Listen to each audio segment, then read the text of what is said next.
আজ আমি রান্না করে দেখাবো তরুল আলুর ডিম কীভাবে রান্না করে সেটাই দেখাবো। এখানে নিয়ে নিচ্ছি ডিম, তরুল, আলু, আর এখানে আছে আদা রসুনের পেস্ট, তেল, 5 ফোড়ন, লঙ্কা, এই লঙ্কার গুঁড়ো, ভাজা জিরা গুঁড়ো, লবণ, ধনিয়া গুঁড়ো, 5 ফোড়ন, হলুদ, আর এখানে আছে কাঁচা জিরা গুঁড়ো।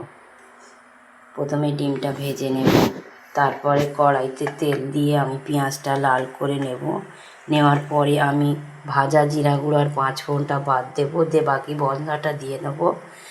কারণ ভাজা জিরা গুঁড়ো আর 5 ফোড়নটা আমি দিই না, তরকারি নামানোর 1 মিনিট আগে দুটো মিক্সড করে দিয়ে তরকারি নামাবো। তারপরে দিয়ে দেবো লঙ্কা, টমেটো, একটু নাড়াচাড়ার পরে আমি দেব আলু আর এই তরুল নিয়ে ভালো করে কষিয়ে ঝোল দিয়ে দেব।